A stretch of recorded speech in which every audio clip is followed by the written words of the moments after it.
Hi! This is going to be take 2. Unfortunately, I forgot to plug in my mic the first time, so that 20-minute video of me talking is completely mute. Fun! Anyway, hi! I'm Brianna.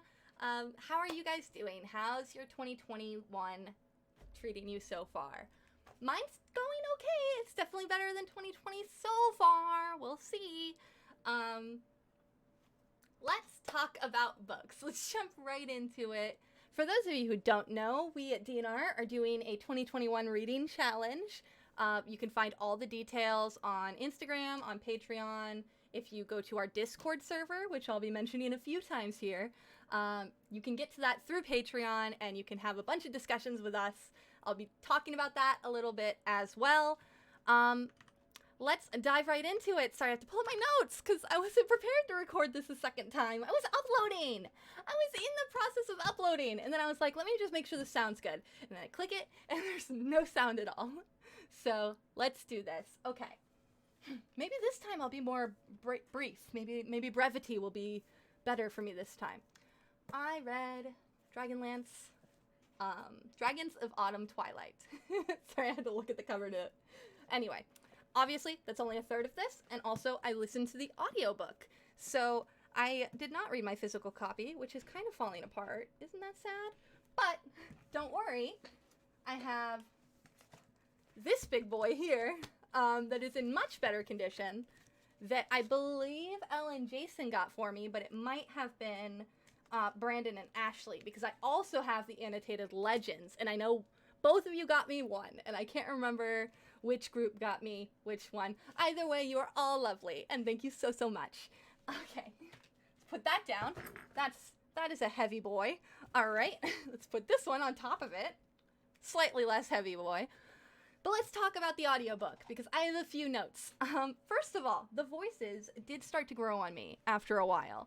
I still think Caraman could have been softer spoken, and I think my reasoning for that is Caraman is the big buff guy with the soft heart. I called him a himbo last time, and that's still true, but basically he's not very smart, as his brother likes to point out in very rude ways, but he wants to do good. He wants to help. And later on, like, you find out that when he can't help, when he doesn't have things to do, he's sort of aimless and sad. So I feel like in an audiobook, you have to use the softer voice to get across what's going on inside. And the fact that he has a big gruff voice, like, he sounds kind of dwarven-y. Like, he sounds very much like he'd be related to Flint, not Racelyn, if you went just by the voices. And I get that they're very different. Racelyn and Caraman are completely different people. They should sound different. But the fact that he sounds more like Flint is still a red flag for me. I did not like that voice very much, but it grew on me. Riverwind and Gold Moon grew on me a lot. By the end, I actually barely noticed their accent because I just love them so much. Racelyn's voice, I thought was phenomenal. I thought that from the very start. We touched upon it last video, but even more so when they start getting to Boo-Poo, which if you've read the book, mild spoilers are coming up if you haven't. Let's put it that way. Boo-Poo is a gully dwarf that Racelyn runs into, and at first he charms her and all of her gully dwarf friends into helping. In a very old school D&D charm sort of sense, where like they just become best friends all of a sudden. It's something we would never do in Theria, but it happens in D&D sometimes. And at first it's just the spell.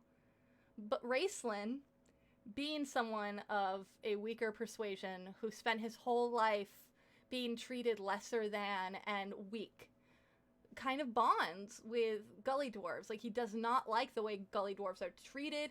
Like, think Hermione Granger, but like not being an activist about it. Not being like a subtle, like, make fun of activism because I'm J.K. Rowling and I secretly am a terrible fucking person.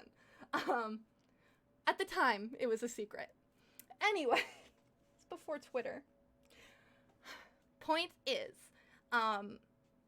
Boo-Poo and him actually develop a bond outside of the charm, because eventually the charm does wear off. I take it as the charm eventually wears off. They don't specifically say so, because with those old D&D charms, the charmed person would have no idea that they were charmed. And that's something they've nerfed recently in D&D, and I think rightfully so. But because of that, you don't really know when the charm wears off. But what you do know is the other Gully Dwarves go away eventually. Eventually, they don't, like, cling to Racelyn the way they did. But Boopoo doesn't. Boopoo stays with Racelyn because Racelyn is kind to her. And he calls her Little One, and the voice he uses with her is so sweet and so cute, and I love it. And you know what? I will give props to the voice actor for that. Like, the narrator of this book, thank you for that. I understand a lot of people give you shit for the way you read this book, and I have to be fully transparent. There were definitely times I was going 1.5, 1.8 times speed, because, sir, you do take a lot of breaks. You have kind of a William Shatner-esque way of speaking, which really doesn't meld well with Dragonlance, because they have a very long-winded way of describing certain scenes. So I can understand why so many people get frustrated with that voice, but what you do with Racelyn was genuinely amazing. One more vocal beef, and then I'll move on to other stuff. I did not quite like the first dragon they run across. This is the dragon that's holding the Gully Dwarves kind of hostage / not really, like, it's just slavery with extra steps kind of deal. She, I think because she is a female dragon, I believe the narrator kind of gave her a more sexual, sensual kind of whisper talk that I don't think works for that character, because she is a commanding presence. She is, fuck you, I'm here, and I'm gonna fuck your shit up. Like, she's a take no prisoners type of bitch, and I feel like it was just a little bit too sensual and playful. And, like, she does have playful moments, so it might just be a way I'm interpreting the character, that, like, the narrator interpreted it differently. It's fine. I'm not saying, like, oh, sexism. I'm saying I don't feel like it worked. Maybe other people will. Finally, okay, no, 2 more things. Sorry, not finally at all. Recording this twice really messed with me. Secondly, one of the things I noticed was different, and I think entirely because I was listening to the audiobook and not reading the physical book, is I liked Tanis a lot more in the audiobook than I did in the physical copy of the book. And I think it's because when you're reading the copy of the book in your hands, Tanis is almost always the eyes. He's the person that you're reading from the perspective of. So he doesn't really feel like a character so much as just like your eyes and ears to the world. Whereas in the audiobook, because he has a voice, because his voice is different internally and externally, I think that he comes across more as a character, and I was able to connect with him a little bit better. I still find him a little bit bland, especially compared to the other adventurers he's traveling with. And it doesn't help that I do not like Racelyn's sister. And that's a later on problem. She's not really in the first book very much, but it definitely gets to a point. Alright, finally. This one's finally, and then we'll get to conversations and other people's posts and things like that. Finally. The ending. I'm about to talk about the ending. If you haven't read this book and really, really want to, now's the time to skip ahead and go buy it. I wouldn't say the audiobook's a waste of your time. I would say physical if you have the choice. Alright. The ending of Autumn Twilight. I think because the first time I read it, this is the first time I read it. I read it in this book. So, I read the ending, and then I just immediately started reading the next book. So, I didn't realize how much I dislike the actual ending of Autumn's Twilight. And here's my reasoning. Riverwind and Golden Moon get married, and it's a beautiful ceremony where a lot of characters discuss where they're gonna go next, and how they relate to one another, and what is on the horizon.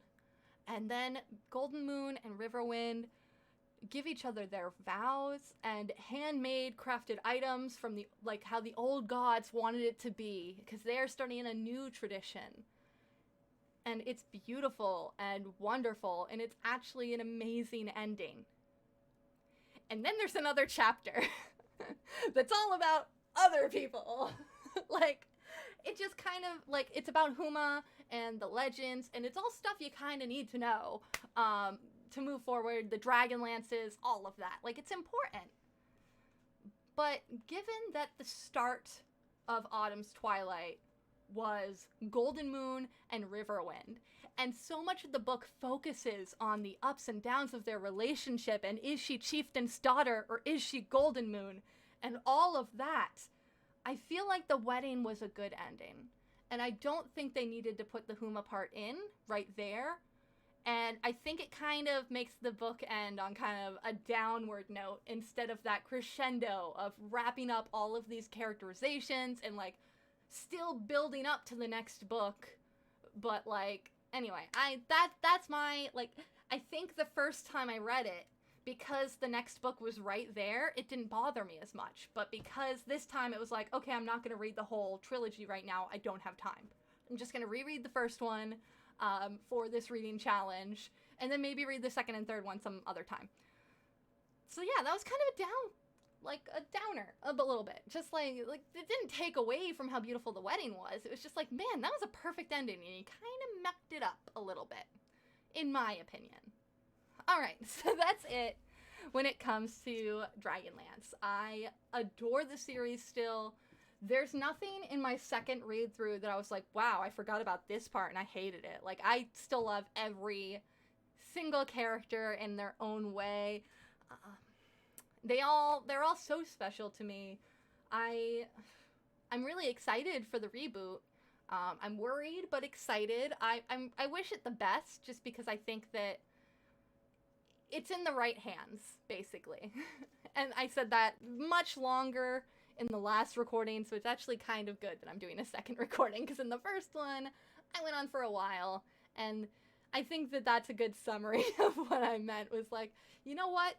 The two people who created it have control, and I hope that it's good. Alright, so let's talk about the Discord server.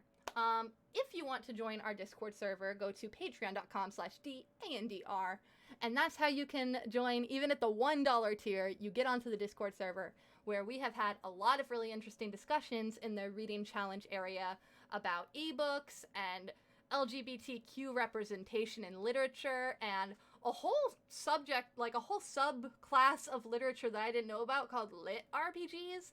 Never heard of it before. Apparently Mandy loves it.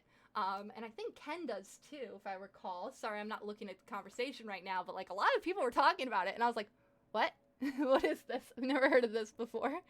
Is Ready Player One lit RPG? If that's, like, if anything's close to lit RPG that I've read, it's probably Ready Player One. Sorry, my eyelashes are bothering me. I'm not even wearing falsies. I accidentally only did the ends for mascara. I fucked it up. Anyway. Alright. So, before we move on to next month, which I'm really excited to talk about, I'd like to read some excerpts from other people who talked about the books they read this month. Starting with The Rob of Wonder. I just finished my January book, Red Dwarf: Infinity Welcomes Careful Drivers. Have not read it for years. For those of you familiar with Red Dwarf, the BBC comedy show, it is basically a novelization of the show's first two seasons, though reworked and reordered. Think of the first two seasons were adapted into a movie.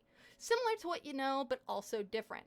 If you're not familiar with the show, he wakes up from a drunken night on another planet and without a work permit or a passport. I read this better the first time, I swear. He joins the Space Corps in an effort to get back home and is bunked with Arnold Rimmer, the world's most insufferable man, who also happens to be his supervisor. After an accident wipes out the crew while Lister is in suspended animation for breaking quarantine rules by bringing a cat on board, Lister wakes up 3 million years in the future, the last human alive and further away from Earth than ever. The ship's computer, Holly, brings back Rimmer to keep Lister sane, and they discover a creature descended from Lister's cat in the ship's hold, sentient and humanoid, but very much still a cat. Along with Crichton, an android they discover on a derelict ship still tending to the skeletons of his dead crew, that sounds familiar, they attempt to get back to Earth. It's sufficiently different from the show to be worth reading if you already know the show and significantly expands on the Lister Reimer characters and relationship. Comes off as a bit dated now since our technology has already outstripped the imaginations of the writers in the early 1990s in many ways. But from a story, character, and comedic standpoint, it still holds up, and I enjoyed it as much now as I did the last time I read it. There is an unfortunately abridged version on Audible read by Chris Berry, who plays Rimmer in the TV show. And it's a really good narration of the book, but I'd recommend reading the actual book for the best effect. Unfortunately, it is out of print now, but you can find it used on eBay for a decent price. That's all super cool. I love that they got Rimmer from the TV show to read the audiobook. That's very good and clever and nice. Honestly, this really sounds a lot to me like Hitchhiker's Guide, which I'm sure from someone who hasn't read or seen the series is the first thing everyone says, because Hitchhiker's Guide is probably more well known. But like the whole like, oh, just this lovable slob from Liverpool just ends up in this sci-fi adventure with an android and an annoying dude, like that's a lot. It hits a lot of the same things, but it sounds different enough to be super interesting. I love the cat thing that's on board. Anyway, I'm glad you reread something you liked. Impulse bought Chick-fil-A Death Price is rereading Eon Dragon Eye Reborn for this month. And something noticed that I've not before that I think is super amazing is just the way the stories are, and I've talked about this before, but the trans representation in this book is really, really well done, especially because the main character is in a sort of Mulan situation, pretending to be a boy in order to be eligible to train as a Dragon Eye. The actual trans character in the story is made very clear that her situation is different, and I think that was really amazing, and that the author went super out of their way to establish that the trans character was not pretending to be the other gender, but was actually different. That might kind of be normal in some books, but I really appreciate it, especially because of it being brought up in a very conservative and not super because I was brought up in a very conservative and not super accepting household. I think that is super cool. I don't know many books that have done that personally. Like, I haven't read many books that involve cross-dressing for necessity and also have a trans character. I've definitely read books where cross-dressing happens, and I've read books with trans characters, but I don't think I've ever read both at like in the same narrative where the author was able to explore the differences between the two, and that's super interesting. It sounds like a great book. All right. Next month's book. Let's go. Excuse me, this still isn't going to look very good. I said that last time. You guys don't know that, but here it goes. Bam. I wanted you to be able to read what's actually written, because when it's just filling up half the screen, you still kind of can't read it because my graphic design skills aren't great. So, here's what we're working with. This month, February, there it is Monk. And the challenge is to read a book set in Asia or an Asian-inspired world. I'm just gonna make room for my face. Come on, that way. There we go. There, that's slightly better. Okay.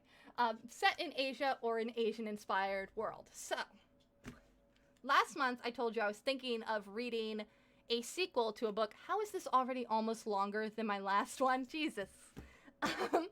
And that was Girl with the Dragon Eyes. Girl with the Ghost Eyes. There were so many dragons in this recording. Girl with the Ghost Eyes is a really good book that takes place in Chinatown, and it involves a lot of folklore. I'm not super knowledgeable about Chinese folklore, but I am very knowledgeable of Japanese folklore because that was a really intense focus of mine for a very long time. Almost an obsession. And because it's a lot like how Greek and Romans share a lot of the types of things in their folklore, the same is true for Chinese and Japanese folklore. So I was able to get some of it. The only problem with this book, I think, is that the author is telling the story through the eyes of someone who really understands folklore, but then pauses to have the character explain the folklore to herself, which really takes me out of things. And I understand it's for the benefit of us, the reader, but I think there was a better way to do it. Anyway, I'm not reading the sequel to that this month. What's the point of that? I am going to be reading a book by Melinda Lowe that just came out. I love Melinda Lowe. She wrote Ash. It was really, really good. You know what? We're going to close this for right now. It'll come back in a second. Okay. And I'm going to be reading Last Night at the Telegraph Club. And Last Night at the Telegraph Club takes place in Chinatown, just like the other one. But there is no supernatural element as far as I'm aware. It is essentially about a lesbian living in Chinatown during the Red Scare. So not only does she have to tangle with the fact that, you know, she loves another woman named Kathleen, but also her father might be deported, and their relationship was already hard enough, essentially, and now we're going to see how that progresses. And I really loved Ash, which was a book that I read last year on my own, and I felt like Ash was really, really good. It was a beautiful queer love story. The romance was not the focus, but it was definitely something that every time it popped up, it felt real and beautiful, and it ended happily. Sorry, spoilers, but like, I don't know, that meant a lot to me, so I'm really hoping this book is similar. I don't mind when it ends sad, as long as it's still a good story and all the characters have agency, but fingers crossed that things work out for the main character of Last Night at the Telegraph Club. Oh, I forgot to say, the bonus challenge for the monk is if the writer is of Asian descent, which is another reason that I chose this book over the sequel to this book, because I'm fairly certain that M.H. Borson is not of Asian descent. I didn't look it up, though. I might be wrong. The point is, I know Melinda Lowe is. My camera just kind of went wacky. Anyway, okay, finally. Finally, before I leave you, I cannot believe I managed to talk for 2 minutes longer than last time. Next month, for March, we are going to be doing Druid, which is, the challenge is starring an animal protagonist. So, let's get rid of that, because it's very distracting. Maybe in the future I won't even bother doing this. I'll just read it to you guys. As you all know, we're very loosey-goosey with the rules. The point of this challenge is not to police other people and decide what does and does not count. Like, is Chinatown Asia or an Asian-inspired world? I think so. I think it follows the soul of the prompt well enough. So basically, what I'm trying to say is everyone be kind, everyone be nice.